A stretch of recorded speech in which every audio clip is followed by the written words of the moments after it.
Hello बच्चों, इस video में मैं आपको कक्षा 10 के विषय हिंदी व्याकरण के पाठ व्याकरण रचना के आधार पर वाक्य रूपांतर, इस वीडियो में इसका पूरा विस्तार मैं आपको बताऊंगी। व्याकरण रचना के आधार पर वाक्य रूपांतर। वाक्य क्या होता है? मनुष्य सामाजिक प्राणी है। वह समाज में रहकर अपने मन के भाव दूसरों को बताना चाहता है तथा उनके विचारों को सुनना जानना चाहता है। इसके लिए यह भाषा का सहारा लेता है। यह भाषा उसके मुंह से शब्दों या वाक्यों के माध्यम से व्यक्त होती है। शब्दों की रचना वर्णों के सार्थक मेल से होती है। इन्हीं सार्थक शब्दों के सार्थक एवं व्यवस्थित मेल से वाक्य बनते हैं। जब शब्दों का हम सही मेल करते हैं तो एक अच्छा सार्थक वाक्य बनता है जिसका सही अर्थ निकलता है। वैसे ही शब्दों के निर्माण में भी वर्णों का सही मेल करना होता है जिससे शब्द जो है वो सार्थक हो, यानी कि अर्थ के साथ हो। वाक्य भाषा की सबसे छोटी इकाई है जिनके द्वारा लिखने या बोलने वाले के मन का आशय समझ में आ जाता है। इस तरह हम कह सकते हैं कि मनुष्य के विचारों को व्यक्त करने वाला शब्द या शब्द समूह जो व्यवस्थित हो तथा पूर्ण आशय प्रकट कर सके वाक्य कहलाता है। वाक्य के गुण। वाक्य में कितने तरह के गुण होते हैं? पहला है सार्थकता, यानी कि वो वाक्य जो है वो सार्थक होना चाहिए। वाक्य रचना के लिए ज़रूरी है कि उसमें प्रयुक्त सभी पद सार्थक हों। सार्थक से मतलब है कि अर्थ के साथ हो और व्यवस्थित हो। इसका उदाहरण हम ले सकते हैं कि राम पार्क में खेलता है। अब इस वाक्य में 4 से 5 शब्द हैं, लेकिन अगर इसको उल्टा पुल्टा कर दिया जाए तो वाक्य का अर्थ सही नहीं निकलेगा। अगर इसको हम राम पार्क में खेलता है में प्रयुक्त जो वाक्य में प्रयुक्त जो पद हैं, अगर इनकी जगह हम बदल दें तो अर्थ जो है वो सही ढंग से नहीं आएगा। इसके साथ ही योग्यता इसका मतलब है क्षमता। इसका अर्थ यह है कि शब्दों में सार्थक होने के साथ साथ प्रसंग के अनुसार अर्थ देने की क्षमता भी होनी चाहिए। अगर शब्द सार्थक हों और प्रसंग के अनुसार अर्थ देने की क्षमता नहीं रखते हैं तो वो सही नहीं होगा।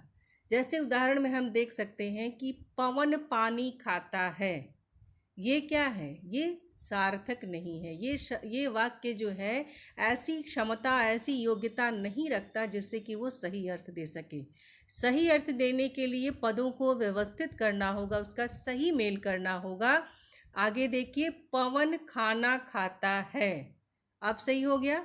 वैसे ही श्याम खाना पीता है। अगर हम इसको सही ढंग से नहीं किए तो ये वाक्य का अर्थ देने में अक्षम हो गया, सक्षम नहीं है। श्याम पानी पीता है, अब सही हो गया।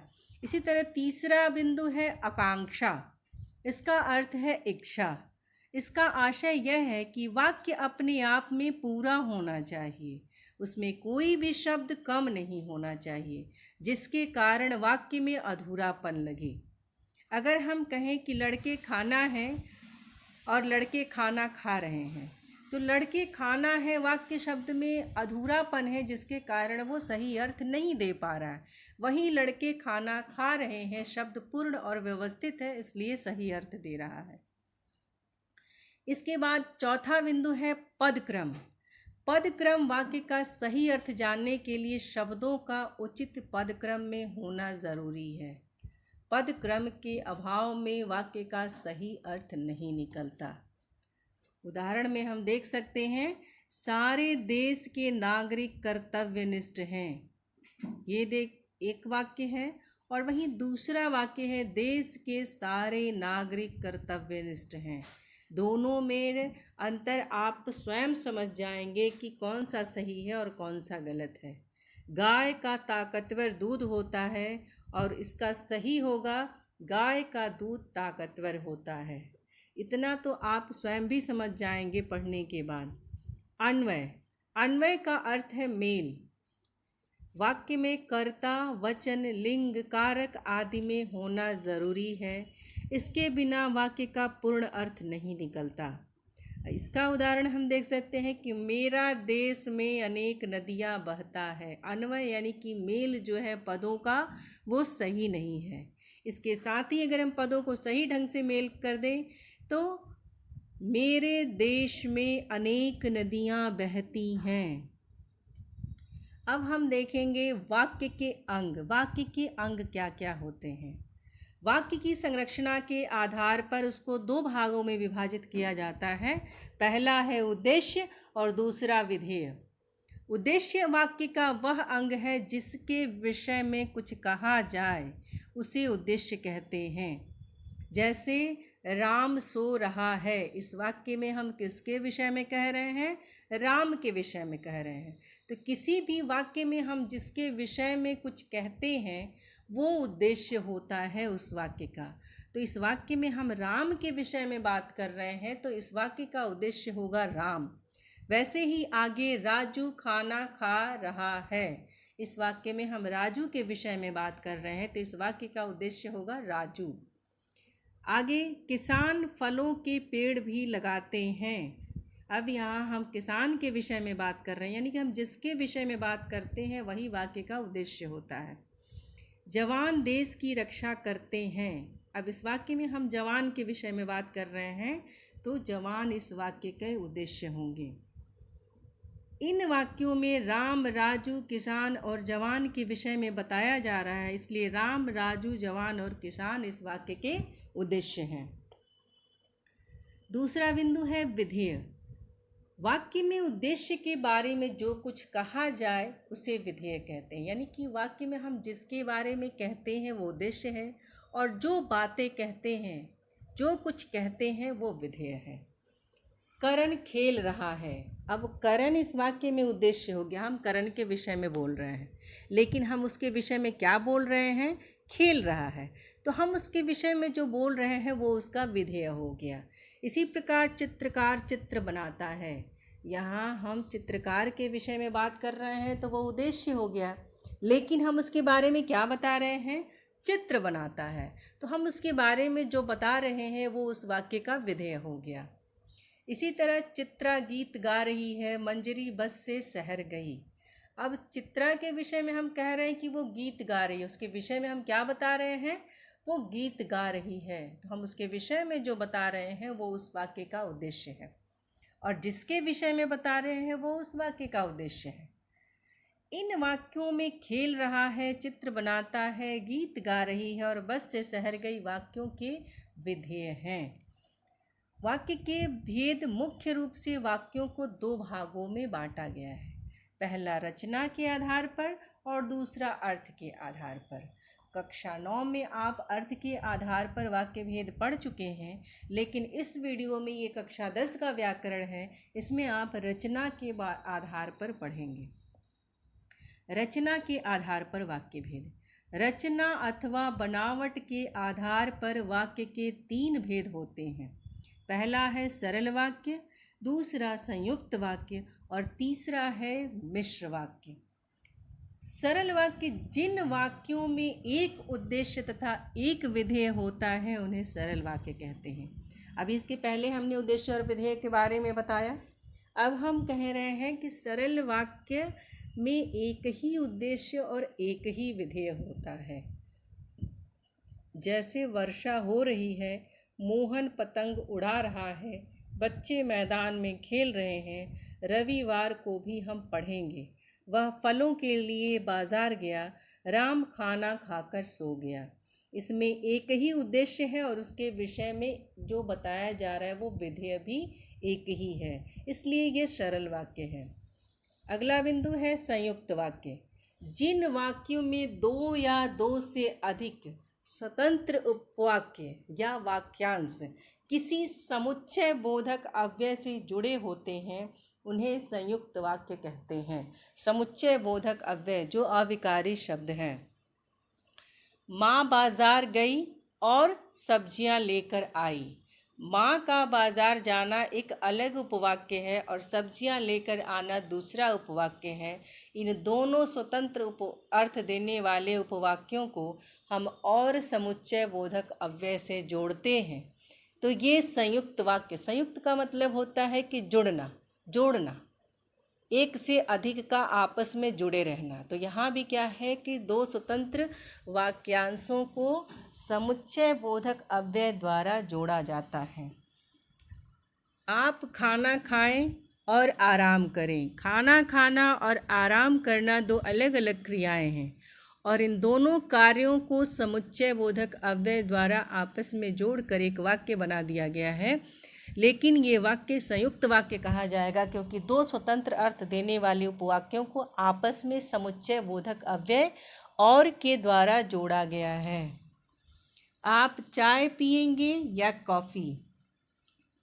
इसमें ये सकारात्मक और जो है वो सकारात्मक जोड़ना और ये है नकारात्मक समुच्चय बोधक अव्यय, या जिसमें हम कहते हैं कि हम किसी को ऑप्शन देते हैं। तो इसमें आप चाय पिएंगे, आप कॉफ़ी पिएंगे, ये दो उपवाक्य हैं। इसको या समुच्चय बोधक अव्यय से जोड़ दिया गया है कि आप चाय पिएंगे या कॉफ़ी। राम बीमार है इसलिए स्कूल नहीं आया। राम बीमार है और स्कूल नहीं आया, ये दोनों चीज़ें, दोनों उपवाक्य जो हैं अपना स्वतंत्र अर्थ दे रहे हैं, लेकिन इसको जोड़ दिया गया है इसलिए समुच्चय बोधक अव्यय से तो ये एक वाक्य बन गया है। लेकिन एक वाक्य होते हुए भी दो स्वतंत्र उपवाक्यों को समुच्चय बोधक अव्यय द्वारा जोड़ने के कारण ये संयुक्त वाक्य कहा जाएगा।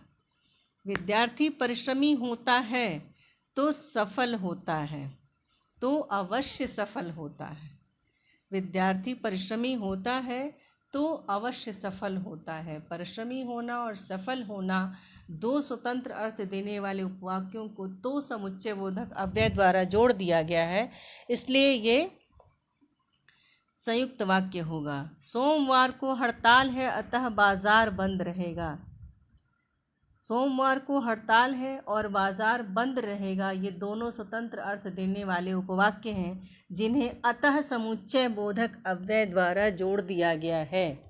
तो जहाँ दो उपवाक्यों को समुच्चय बोधक अव्यय द्वारा जोड़ दिया जाता है वो संयुक्त वाक्य कहे जाते हैं। संयुक्त का मतलब कि जोड़ा हुआ।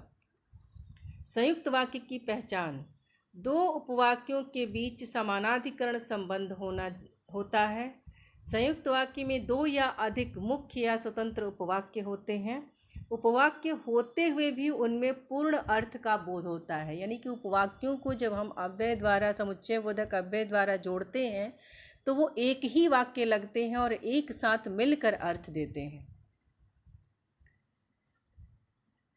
मुख्य उपवाक्य अपने पूर्ण अर्थ की अभिव्यक्ति के लिए किसी दूसरे उपवाक्य पर आश्रित नहीं रहते। संयुक्त वाक्य की पहचान ये है कि दो उपवाक्यों को जब हम जोड़ते हैं तो वो दोनों अपना स्वतंत्र अर्थ देते हैं, वो एक कोई दूसरे पर आश्रित नहीं होता अपने अर्थ के लिए। वहीं मिश्र वाक्य: जिस वाक्य में एक मुख्य उपवाक्य हो और अन्य उपवाक्य उस पर आश्रित हो उसे मिश्र वाक्य कहते हैं। अब यहाँ हम जोड़ा हुआ नहीं कहेंगे, ये कहेंगे मिलाया हुआ, मिश्र किया हुआ, मिश्रित किया हुआ। तो यहाँ क्या है, एक जो उपवाक्य है वो स्वतंत्र होता, प्रधान होता है, वहीं दूसरा उपवाक्य उस पर आश्रित होता है। मिश्र वाक्य के उपवाक्य कि, जैसा, तैसा, जो, वह, जब, तब, क्योंकि आदि व्याधिकरण योजकों से जुड़े रहते हैं। हम मिश्रित वाक्य के कुछ उदाहरण देखेंगे। जैसे ही शाम हुई बिजली चली गई। जब नई कक्षा में दाखिला होगा तब हम पढ़ेंगे। जब राम आया तो श्याम चला गया। उस लड़के को बुलाओ जिसने काले जूते पहने हैं। जब आंधी आई तो धूल उड़ने लगी। इन वाक्यों को कैसे मिश्रित किया गया है, इसमें कौन प्रधान उपवाक्य है और कौन आश्रित उपवाक्य है, यहाँ हम आपको इसे एक चार्ट के माध्यम से समझाएंगे। उपयुक्त वाक्यों, आश्रित और मुख्य उपवाक्य इस प्रकार हैं। पहला था बिजली चली गई जैसे ही शाम हुई बिजली चली गई। अब इसमें बिजली चली गई वो मुख्य उपवाक्य है, उसमें योजक जैसे है और इसके साथ ही आश्रित उपवाक्य है शाम हुई। यानी बिजली चली गई कब? जब शाम हुई। तो यहाँ आश्रित उपवाक्य है शाम हुई। इसी तरह दूसरा उदाहरण है हम पढ़ेंगे, मुख्य उपवाक्य है हम पढ़ेंगे, इसे कैसे जोड़ा गया है? तो से। और आश्रित उपवाक्य है जब नई कक्षा में दाखिला होगा। आप किसी भी वाक्य को पढ़ेंगे तो उसमें ये नहीं है कि आपका प्रधान उपवाक्य ही पहले हो, आश्रित उपवाक्य बाद में हो। पहले प्रधान उपवाक्य भी हो सकता है, पहले आश्रित उपवाक्य भी हो सकता है। इसके साथ ही तीसरा है वो श्याम चला गया जब तो राम आया। जब श्याम चला गया तो राम आया, या जब राम चला गया तो श्याम आया। इस तरह के वाक्य में देखिए श्याम चला गया मुख्य उपवाक्य है और राम आया ये आश्रित उपवाक्य है, और इसे जब और तो क्रिया विशेषण से जोड़ा गया है, क्रिया विशेषण से जोड़ा गया है। इसके बाद है उस लड़के को बुलाओ जिसने काले जूते पहने हैं। तो काले जूते पहने हैं ये आश्रित उपवाक्य है और उस लड़के को बुलाओ ये मुख्य उपवाक्य है, और इसे जिसने शब्द से जोड़ा गया है इसलिए ये विशेषण है, यानी कि उस बुलाने वाले लड़के की विशेषता बताता है। जिसने काले जूते पहने हैं ये उसकी विशेषता है। इसके साथ ही धूल उड़ने लगी जब तो योजक है और आंधी आई। तो धूल उड़ना मुख्य उपवाक्य है और आंधी आना आश्रित, और जब तो योजक से इसे जोड़ा गया है। इसके साथ ही मिश्रित वाक्य में आश्रित उपवाक्यों का 3 प्रकार संभव है। पहला है संज्ञा उपवाक्य, दूसरा विशेषण उपवाक्य और तीसरा क्रिया विशेषण उपवाक्य। ये वाक्य इस प्रकार है, जब नई कक्षा में दाखिला होगा तो हम पढ़ेंगे। इसमें मुख्य वाक्य क्या है? हमारा पढ़ना, और इसमें आश्रित उपवाक्य है कि जब कक्षा में दाखिला होगा, जिसे तो योजक से जोड़कर मिश्रित किया गया है। इसी प्रकार है जब राम आया तो श्याम चला गया। यहाँ श्याम का जाना मुख्य उपवाक्य है, जिसे जब तो का प्रयोग कर मिश्रित किया गया है कि जब राम आया तो श्याम चला गया। श्याम का जाना मुख्य उपवाक्य है और राम का आना उस आश्रित उपवाक्य है, जिसे जब तो से जोड़कर मिश्रित वाक्य बनाया गया है। वैसे ही दिया है कि उस लड़के को बुलाओ जिसने काले जूते पहने हैं। तो हम इसमें उस लड़के को बुलाना जो है ये मुख्य उपवाक्य है, और उसकी पहचान, उसकी विशेषता क्या है? जो काले जूते पहने हैं। तो जहाँ विशेषण का प्रयोग होता है, विशेषता बताई जाती है, वो विशेषण उपवाक्य होता है। अगला उदाहरण है धूल उड़ने लगी और आंधी आई। इन 2 वाक्यांशों को, जो कि स्वतंत्र अर्थ नहीं दे रहे हैं, इन्हें जब हम मिश्रित करते हैं तब इनका अर्थ निकलता है। तो जब आंधी आई तो धूल उड़ने लगी, माने मुख्य क्रिया क्या है? धूल का उड़ना, और आंधी आश्रित उपवाक्य है। ऐसे ही मिश्रित वाक्य में आश्रित उपवाक्यों के 3 प्रकार संभव हैं। पहला है संज्ञा उपवाक्य, दूसरा विशेषण उपवाक्य और तीसरा क्रिया विशेषण उपवाक्य। पहला है संज्ञा उपवाक्य। जो उपवाक्य में संज्ञा का काम करते हैं वे संज्ञा उपवाक्य कहलाते हैं। संज्ञा उपवाक्य से पहले प्रायः कि का प्रयोग होता है। इस बात पे ध्यान दीजिए कि जब संज्ञा उपवाक्य की पहचान हम इस तरह से कर सकते हैं कि जो संज्ञा उपवाक्य होता है उसके पहले कि का प्रयोग होता है। उदाहरण के द्वारा हम इसे अच्छे से समझ जाएंगे। मैं चाहता हूँ कि तुम डॉक्टर बनो। राम को विश्वास है कि श्याम होली पर ज़रूर आएगा। ऐसा लगता है कि महंगाई कम नहीं होगी। गांधी जी कहते थे कि हिंसा नहीं करनी चाहिए। पवन ने कहा कि वह दिल्ली जाएगा।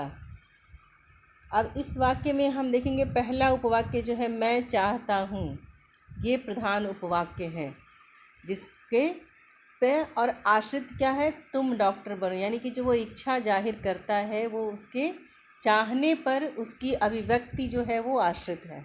वैसे ही राम को विश्वास है कि श्याम होली पर जरूर आएगा। अब राम का विश्वास जो है वो प्रधान उपवाक्य है और श्याम का होली पे आना ये आश्रित उपवाक्य है। वैसे ही ऐसा लगता है कि महंगाई कम नहीं होगी, यानी महंगाई जो है वो आश्रित उपवाक्य है और किस पे आधारित है, जो प्रधान उपवाक्य है कि ऐसा लगता है, यानी कि ऐसी संभावना है।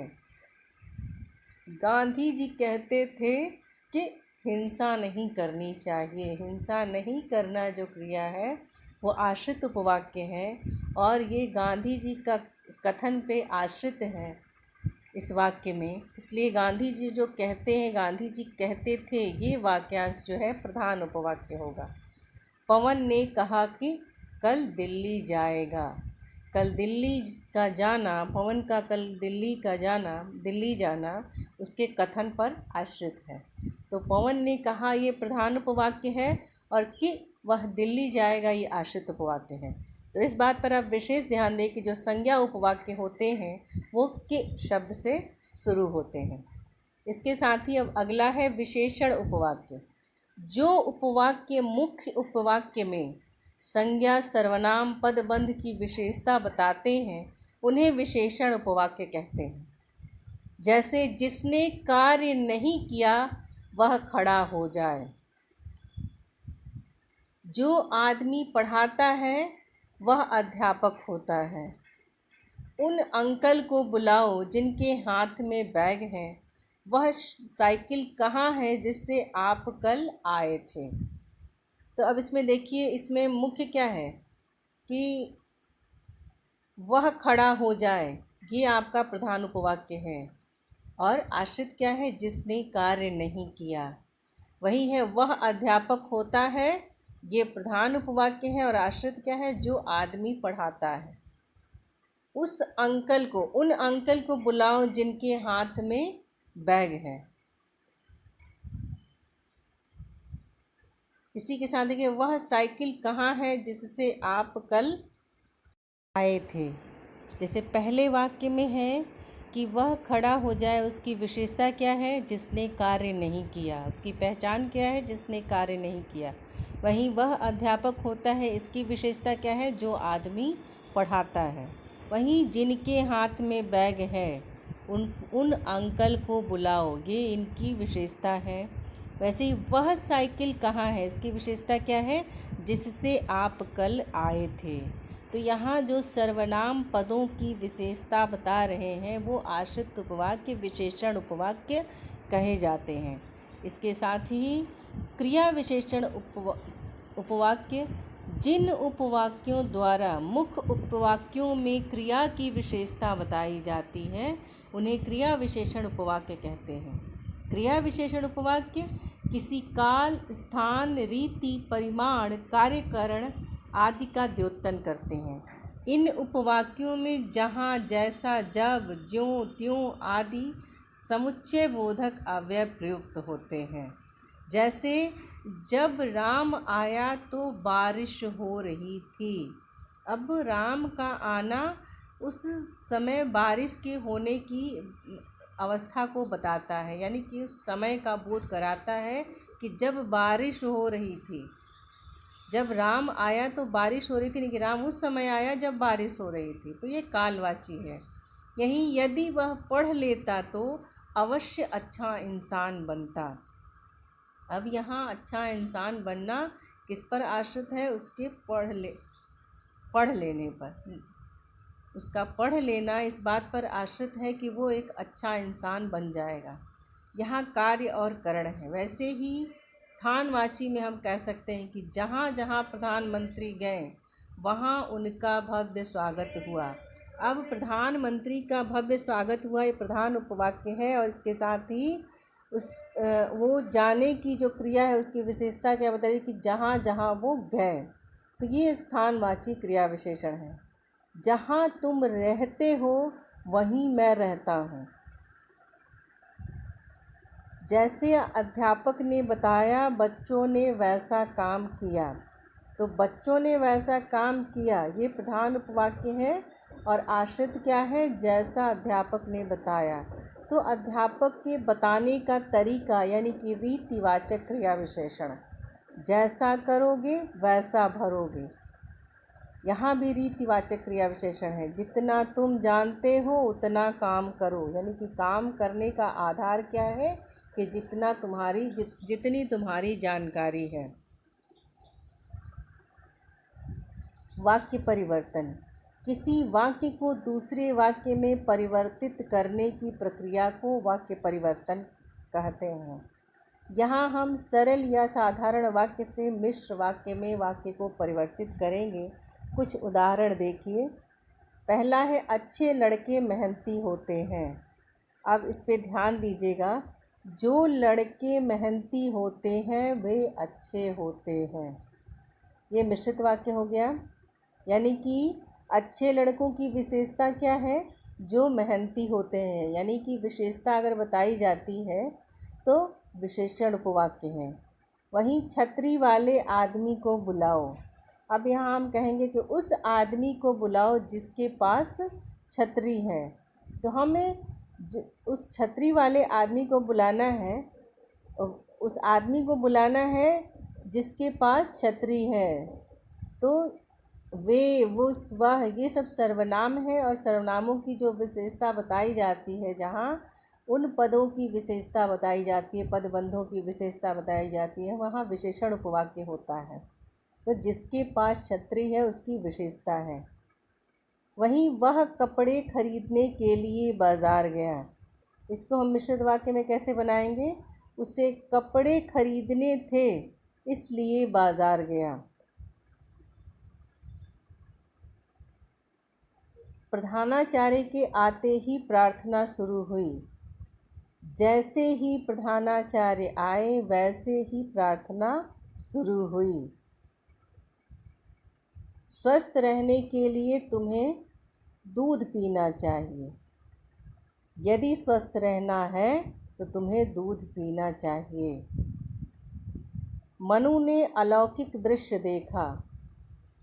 मनु ने एक दृश्य देखा जो अलौकिक था। माँ के जाते ही बालक रोने लगा। जब माँ गई तो बालक रोने लगा। अब इन उदाहरणों के माध्यम से कुछ आपको समझने में आसानी होगी। शाम होते ही वह चली गई। जैसे ही शाम हुई वह चली गई।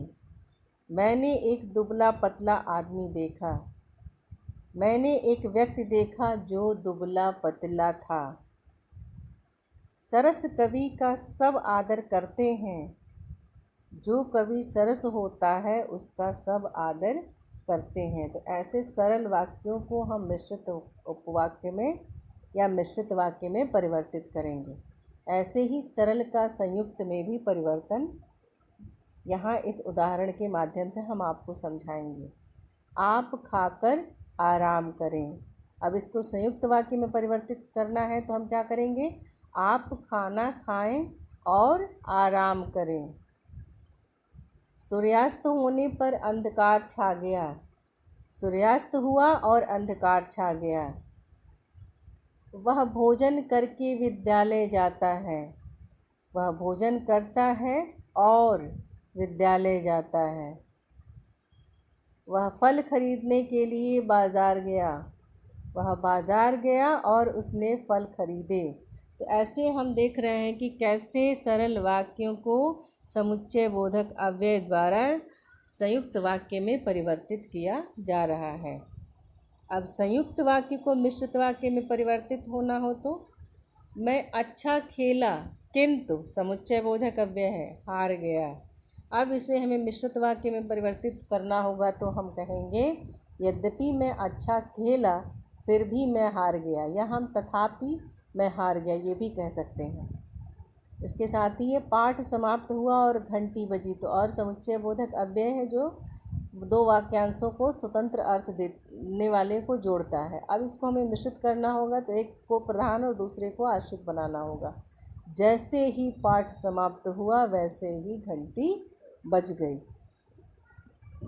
ऐसे ही वह मेहनती है, अतः वह पराजय स्वीकार नहीं करेगा। वह ऐसा मेहनती है जो पराजय स्वीकार नहीं करेगा। इसी तरह कुछ और उदाहरण है जिसे आप देख सकते हैं।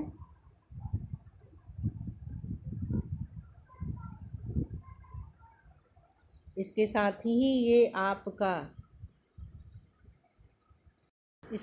ही ये वाक्य रचना का पाठ जो है वो समाप्त हुआ। धन्यवाद।